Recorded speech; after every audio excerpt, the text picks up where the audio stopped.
নবী আমি আপনাকে কাউসার দিলাম। আল্লাহ রাব্বুল আমিন তার জবাব দিলেন, নবীকে সান্ত্বনা দিলেন, নবী গো আমি আল্লাহ রাব্বুল আলামিন আপনার চেহারা বেজার দেখলে বরদাস্ত করি না। হে নবী, দুনিয়ার সমস্ত পয়গম্বররা আমাকে খুশি করেছে, আর আমি আল্লাহ রাব্বুল আলামিন আপনাকে বারবার খুশি করার জন্য যখনই চেহারা বেজার দেখি, মনটা মলিন দেখি, এমনি আমি আল্লাহ কোরআনের আয়াত নাজিল করে আপনাকে খুশি করার চেষ্টা করি। সমস্ত পয়গম্বররা আমাকে খুশি করেছে, আর আমি আল্লাহ রাব্বুল আলামিন বারবার আপনাকে আয়াত নাজিল করে খুশি করার চেষ্টা করেছি। ইব্রাহিম আলাইহিস সালাতু ওয়াস সালাম আগুনে ঝাঁপায়ে পড়ে আমাকে খুশি করেছেন, ছেলে কুরবানি দিয়া আমাকে খুশি করেছেন, এইভাবে অনেক কাজ করেছেন আমাকে খুশি করার জন্য। আর আমি বারবার সূরায়ে ওয়াদ-দুহা নাজিল করি, ওয়াদ-দুহা নাজিল হয়, সূরাতুদ দুহা নাজিল হয়, সূরাতুল কাউসার নাজিল হয়, কোন সময় আল্লাহ রাব্বুল আলামিন সূরাতুন নুন ওয়াল কালাম নাজিল করেন। আল্লাহ রাব্বুল আলামিন বিভিন্ন সময় বিভিন্ন রাসূলের চেহারার কসম খায়, বিভিন্ন ভাবে আল্লাহ রাসূলকে খুশি করার জন্য চেষ্টা করেছেন।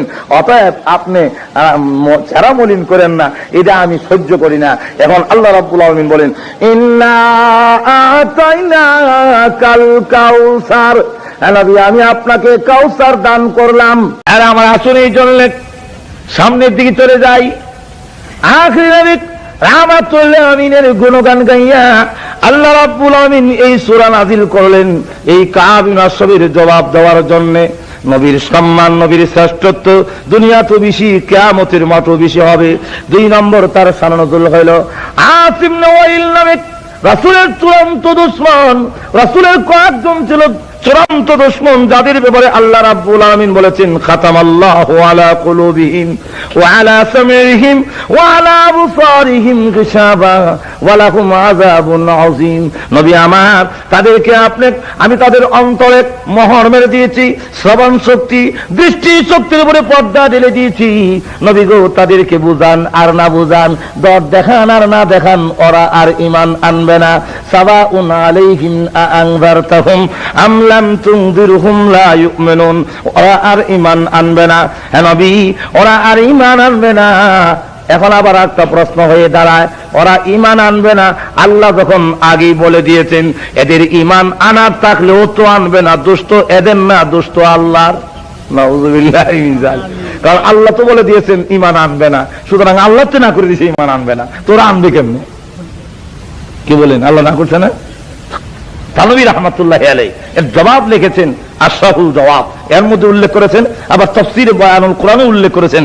এর জবাব হলো একটা লোক ডাক্তারের কাছে গেল, গিয়ে বলে ভাই আমার কেন জানে খাইলে বুকটা জ্বলে আর গ্যাস বাইর হয়, দেখেন তো একটু কি।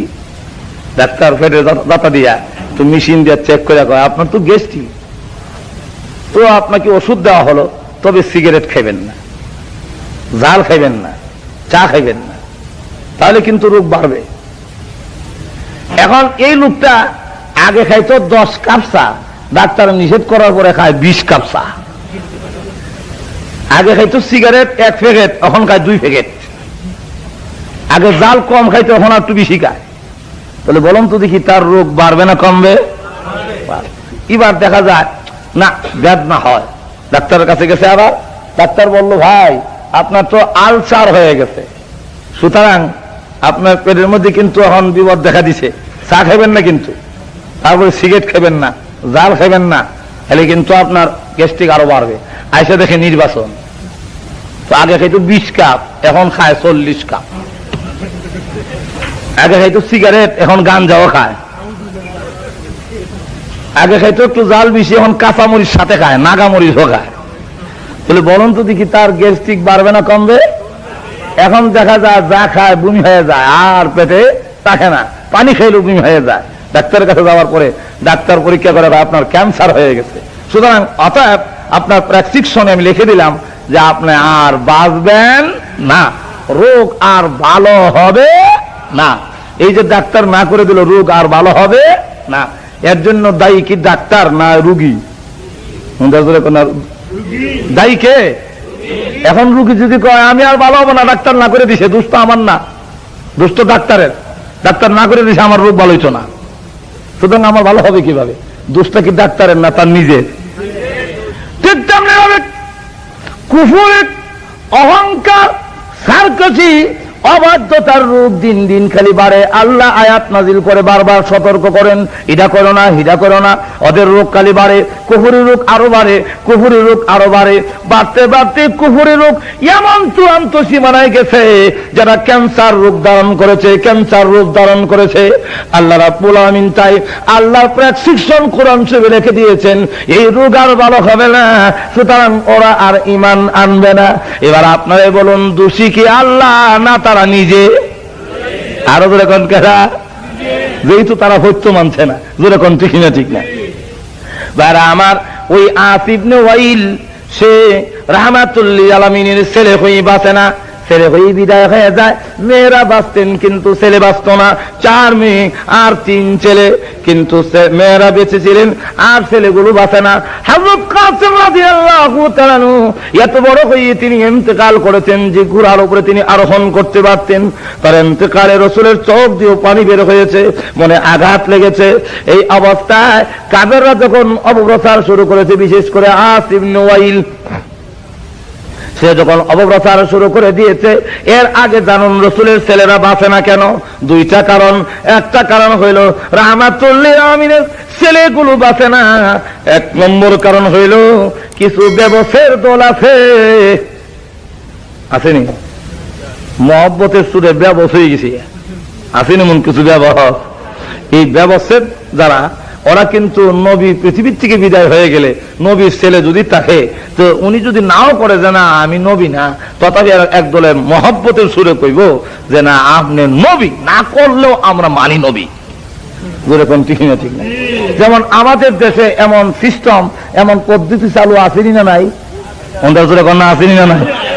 ফিরের গরো ওইলি হিট আসেনি এই সিস্টেম।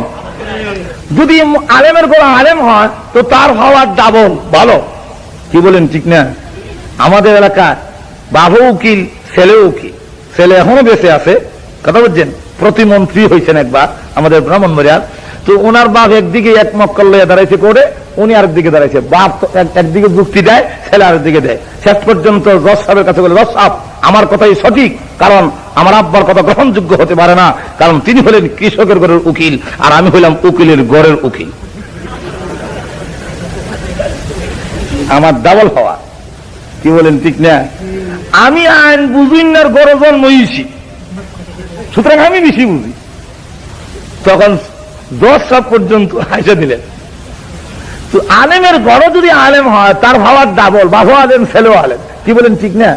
পীরের ঘরে যদি যোগ্যতা সম্পন্ন যোগ্যতা থাকে আর পীর হয়, সেটা আলহামদুলিল্লাহ ভালো, যেরকম ভালো না, আরো যেরকম ভালো না। কিন্তু পীরের ঘরে হইলেই পীর হয় না, মৌলবী সাহেবের ঘরে হইলেই মৌলবী সাহেব হয় না। আমার ঘরে যা হইতেছে সবই কি মৌলবী হইব? সুর হওয়ার সম্ভাবনা আরো যেরকম আসেনি না নাই? আমার সন্তান সুরে হতে পারে, আল্লাহ না করুক, যেরকম হতে পারে না। আজরটা করে করো কেউ হইছে ওদের জোরে কন্যা। আর নূহ আলাইহিস ইসলামের ছেলে কেনান কি হইছে? কাফের, যেরকম কি? তাহলে পয়গম্বরের ঘরে কাফের আর তাফরের ঘরে পয়গম্বর। এমন মাঝে মাঝে আল্লাহ উল্টা পাল্টা করেন। এখন এই অবস্থায় আমাদের দেশে কিন্তু নিয়ম আছে, পীরের ছেলে এখন সিগারেট খায় দিনের বেলা রমজান মাসে, কারণ রমজান মাসে তো দিনের বেলা সিগারেট খাওয়ান শূন্য, যেরকম কি হারাম, যেরকম কি দিনের বেলা সিগারেট খায় রমজান মাসে, আবার দাড়িও নাই, নামাজও করে না, কিন্তু তার মুরিদ আছে, মুরিদ বাবা বাবা ওই জায়গা যেরকম আসেনি না নাই? এখন এই সিস্টেম যেহেতু আমাদের দেশে চালু আছে, তো ওই দল, এই ব্যবস্থার দলে নবী পৃথিবীর থেকে বিদায় হয়ে গেলে নবীর ছেলেকে নবী বানায় ছাড়বো, ঠিক না? এই জন্য আল্লাহ রাব্বুল আলামিন বলেন, আমার খুদাইয়ের মধ্যে যেমন কেউ শরীক বরদাস করি না, ঠিক তেমনি ভাবে আমার নবী হলো সর্বশ্রেষ্ঠ নবী, সর্বশ্রেষ্ঠ নবী। এই নবুয়তের পর মধ্যে কেউ শরীক হোক, অংশীদারিত্ব গ্রহণ করুক, এটা আমি আল্লাহ বরদাস করি না। আল্লাহর সঙ্গে যেমন শরীক করলে কাফের, নবীর নবুয়তের মধ্যে আর কাউকে অংশীদার স্থাপন করলে সে কাফের, এতে কোনো সন্দেহ নাই।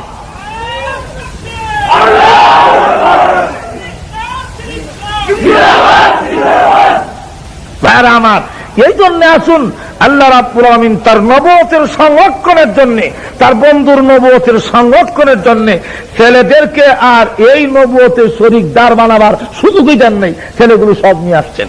এক।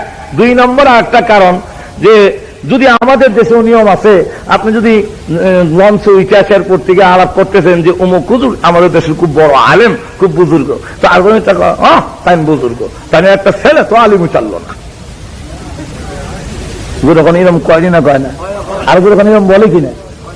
এখন এই যে আমাদের দেশে বলে, এখন ইব্রাহিম আলাইহিস সালামের ছেলে ইসহাক এবং ইসমাইল নবী হয়েছেন, হযরত ইয়াকুব আলাইহিস সালামের ছেলে হযরত ইউসুফ আলাইহিস সালাম নবী হয়েছেন, হযরত জাকারিয়া আলাইহিস সালামের ছেলে নবী হয়েছেন। এখন আমাদের নবী সর্বশ্রেষ্ঠ নবী, সকল নবীর চাইতে বড় নবী, ওনার ছেলে যদি বেঁচে থাকে, নবুয়ত যেহেতু আর নাই, উনি পাইবেন না।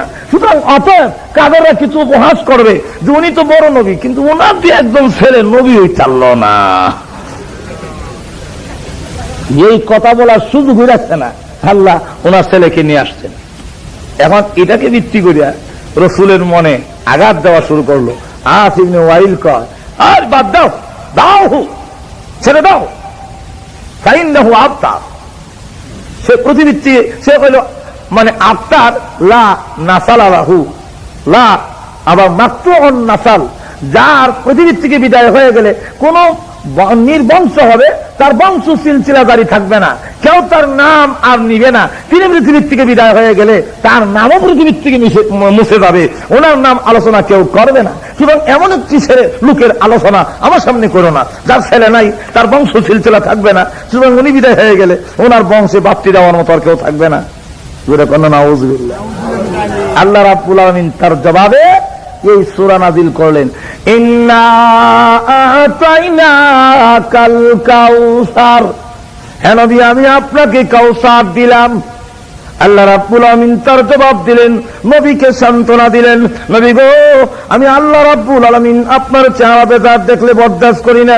হে নবী দুনিয়ার সমস্ত পয়গম্বররা আমাকে খুশি করেছে, আর আমি আল্লাহ রাব্বুল আলামিন আপনাকে বারবার খুশি করার জন্য যখন এই চেহারা বেজার দেখি, মনটা মলিন দেখি, এমনি আমি আল্লাহ কোরআনের আয়াত নাযিল করে আপনাকে খুশি করার চেষ্টা করি।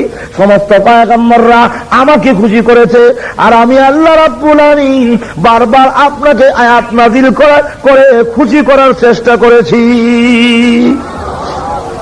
ইব্রাহিম আলাইহিস সালাম আগুনে জাবায় পড়ে আমাকে খুশি করেছেন, ছেলে কুরবানি দিয়া আমাকে খুশি করেছেন, এইভাবে অনেক কাজ করেছেন আমাকে খুশি করার জন্য। আর আমি বারবার সূরা ওয়াদ-দুহা নাযিল করি, ওয়াদ-দুহা নাযিল হয়, সূরাতুদ দুহা নাযিল হয়, সূরাতুল কাউসার নাযিল হয়, কোন সময় আল্লাহ রাব্বুল আলামিন সূরাতুন নূন ওয়াল কালাম নাযিল করেন। আল্লাহ রাব্বুল আলামিন বিভিন্ন সময় বিভিন্ন রাসূলের চেহারার কসম খায়, বিভিন্ন ভাবে আল্লাহ রাসূলকে খুশি করার জন্য চেষ্টা করেছেন।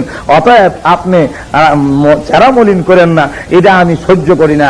এখন আল্লাহ রাব্বুল আলামিন বলেন, ইন্না আতাইনাকা